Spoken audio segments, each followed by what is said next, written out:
देगी कांग्रेस पार्टी? निश्चित रूप से ये राइट टू इक्वलिटी का राइट सबका है, संविधान ने दिया है, और संविधान का कस्टोडियन सुप्रीम कोर्ट में, सुप्रीम कोर्ट के अंदर हम लोग जाएंगे, हम और कहां न्याय की गुहार लगाएंगे?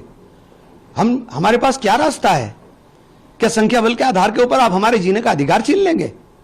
क्या संविधान ने जो हमें अधिकार दिया धार्मिक स्वतंत्रता का, आप उसको हमारी छीन लेंगे? आपके पास अगर बहुमत है, कांग्रेस बहुमत के अंदर आई थी, 405 से ज्यादा सीटें लेकर आ गई थी कांग्रेस। क्या कांग्रेस ने किसी के साथ जाति करने का काम किया था? क्या कांग्रेस ने किसी के अधिकारों को बुलडोज करने का काम किया था? नहीं किया था।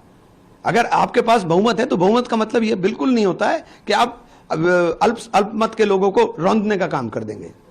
सर, मैं कुछ फैक्ट आपके सामने रख रहा हूं जिस सुप्रीम कोर्ट में लेके सीए 2019 चुनौती कांग्रेस ने सुप्रीम कोर्ट में किया। आरटीआई अधिनियम 2005 में 2019 के संशोधन को चुनौती देने के लिए सुप्रीम कोर्ट गई कांग्रेस। 2024 में चुनाव संचालन के नियम को लेकर सुप्रीम कोर्ट में चैलेंज की कांग्रेस। 1991 पूजा अधिनियम एक्ट को सुप्रीम कोर्ट में चैलेंज की है कांग्रेस। अब एक नए मुद्दे को लेकर सुप्रीम कोर्ट जा रही है कांग्रेस। क्या रास्ता है आप बताइए? रास्ता क्या है? ये तो राइट टू इक्वलिटी है, ये तो संविधान की मूल भावना है। आप संविधान बदलने की बार बार बात करते थे, तो आप संविधान पूरा बदलने की आपके पास ताकत नहीं रही, तो आप संविधान को पार्शियली डैमेज करने का काम कर रहे हैं। ये तो संविधान की मूल भावना है। राइट टू इक्वलिटी हमें कॉन्स्टिट्यूशन ने दिया है। कल लेट नाइट तक कांग्रेस के सदस्य सदन में बिल किया, वोट किया, लेकिन कांग्रेस कह रही है कि 6 बजे के बाद जो ये बिल पास किया गया है ये संवैधानिक नहीं है, इसे हम चुनौती भी देंगे और आने वाले वक्त में जब कांग्रेस की सरकार आएगी तो बिल को लेकर फिर कांग्रेस सोचेगी। क्या ये असंवैधानिक तरीके से पास किया गया? देखिए, ये तो एक प्रक्रिया है।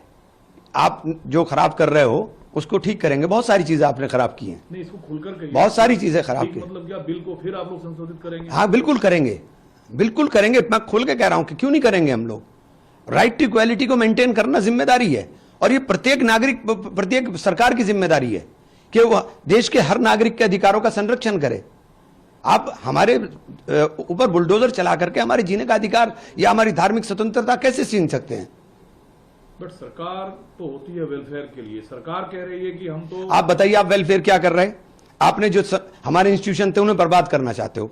मदरसे में कौन पढ़ता है? गरीब बच्चे पढ़ते हैं, आप उनके ऊपर ताले लगा रहे हो। मदरसे में कौन पढ़ता है? आप कहते हो पसमंदा मुसलमान, गरीब महिलाएं। आप कर क्या रहे हो? आप ताला लगा रहे हो। बड़ा इंस्टीट्यूशन अलीगढ़ मुस्लिम यूनिवर्सिटी, आपने लगातार उसके फंड में कटौती कर दी। वो रिसर्च का एक बहुत बड़ा इंस्टीट्यूशन था, आप उसे बर्बादी के कगार पर ले जा रहे हो। आप सिर्फ उसको इसलिए बर्बाद कर रहे हो कि उसके सामने मुस्लिम लिखा हुआ है। अरे ये कौन सा, मुझे बताइए, जो मुस्लिम बच्चे हैं, जो बच्चे जिसको छात्र